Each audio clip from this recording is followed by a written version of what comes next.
Assalamualaikum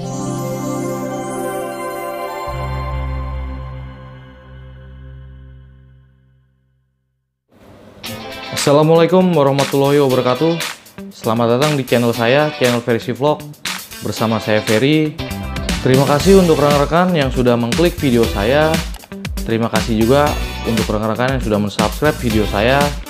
Bagi rekan-rekan yang belum subscribe, silahkan bisa rekan-rekan subscribe dan rekan-rekan like jika rekan-rekan suka.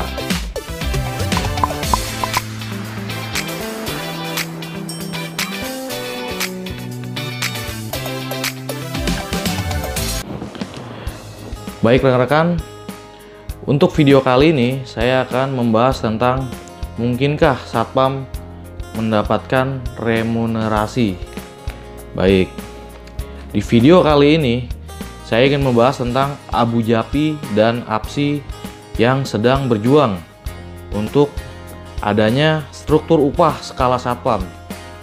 Hal tersebut dilakukan karena di Undang-Undang Ketenagakerjaan satpam belum memiliki standar upah, padahal usia satpam sudah mencapai 40 tahun.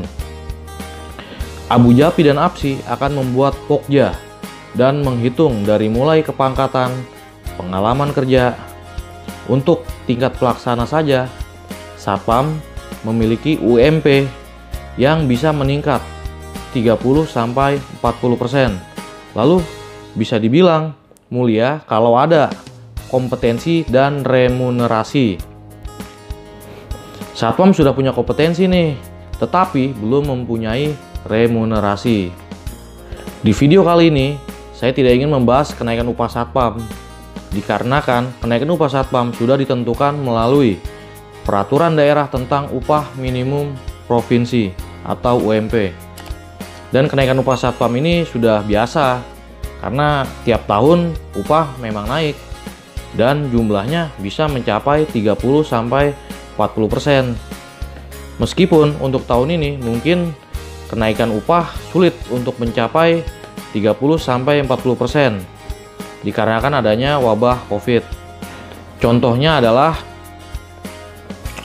Provinsi DKI Jakarta, Gubernur Anies Baswedan memutuskan menaikkan upah minimum Provinsi DKI Jakarta sebesar 3,27%, yakni yang awalnya adalah sekitar 4,2 jutaan menjadi 4,4 juta. Dan untuk kenaikan ini pun ada pengecualian bagi perusahaan-perusahaan yang terkena dampak dari wabah Covid. Jadi menurut saya, yang sedang diperjuangkan Abu Jappi dan APSI untuk saat ini adalah untuk memperjuangkan agar satpam mendapatkan remunerasi. Lalu apa sih yang dimaksud dengan remunerasi? Nah, remunerasi adalah istilah yang umum digunakan dalam dunia pekerjaan. Istilah ini mengacu pada imbalan yang diterima oleh seorang pekerja, baik berupa upah, bonus, dan insentif. Lalu untuk tujuan memberi remunerasi adalah untuk satu, meningkatkan kualitas SDM. Yang kedua, memelihara SDM produktif. Yang ketiga, meningkatkan kesejahteraan SDM. Lalu untuk bentuk-bentuk remunerasi adalah 1. Kompensasi, 2. Bonus, 3. Gaji, 4. Upah. Lalu untuk contoh pemberian remunerasi adalah memberikan gaji sesuai kinerja, 2. Memberikan bonus untuk karyawan berprestasi. Yang ketiga, memberikan kenaikan gaji. Oke, sekarang kita ambil contoh nih. Contoh dari remunerasi pada profesi petugas lapas atau penjaga tahanan. Ini PNS ya. Kita ambil contoh dari PNS ini. Nilai tunjangan kinerja bagi PNS penjaga tahanan misalkan untuk gaji pokoknya adalah untuk masa kerja 3 tahun, itu gaji pokoknya adalah sekitar 2.118.800. Remunerasinya, ini remunerasi lebih besar dari gaji pokok. Remunerasi adalah sekitar 3.134.000. Untuk tunjangan lain, contohnya uang makan. Nah, uang makan petugas lapas di dalam sehari cukup lumayan ya. Untuk uang makan sehari adalah 35.000 per hari dengan asumsi bekerja 6 hari seminggu. Jadi hasilnya adalah 840.000 per bulan. Jadi total gaji petugas penjaga tahanan dalam sebulan adalah 6.093.000. Itu tidak semua saya hitung untuk remunerasinya, hanya sebagiannya saja.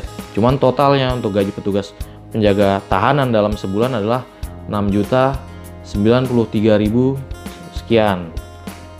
Sekarang kita coba aplikasikan ke Satpam. Apabila Satpam mendapatkan remunerasi, maka jika kita jumlahkan adalah, contoh ya, gaji Satpam sesuai UMP adalah, saya ambil contoh UMP Jakarta tahun 2021 adalah sekitar 4.400.000-an.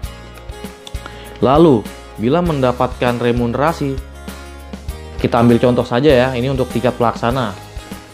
Jadi yang segitiganya 1, kita ambil contoh remunerasinya misalkan adalah 1 juta untuk tingkat pelaksana. Lalu untuk uang makan dan transport itu mengacu pada uang makan dan transport saya dalam sebulan adalah 300.000. Jadi 4.400.000 ditambah remunerasi 1 juta dan ditambah uang makan dan uang transport 300.000, maka totalnya adalah 5.700.000 per bulan. Itu di luar lembur ya.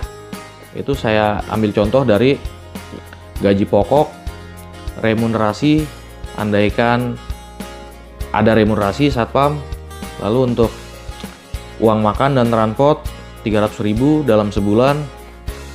Jadi totalnya adalah sekitar 5.700.000 per bulan. Itu di luar lembur, tidak ada lembur misalkan.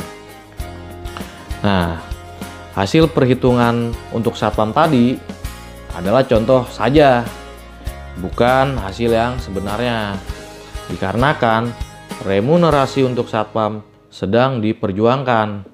Jadi kita bayangkan saja dulu, imagination, seperti contoh yang saya buat tadi. Semoga rekan-rekan tidak terlalu menganggap serius, hanya sebagai gambaran saja. Jadi mari kita dukung apa yang sedang diperjuangkan Abu Japi dan APSI untuk mendapatkan remunerasi untuk Satpam. Nah, baik rekan-rekan, terima kasih sudah mengikuti video saya dari awal sampai akhir. Terima kasih juga sudah mengklik video saya. Jangan lupa subscribe bagi yang belum subscribe, di like, komen, dan share. Akhir kata, assalamualaikum warahmatullahi wabarakatuh.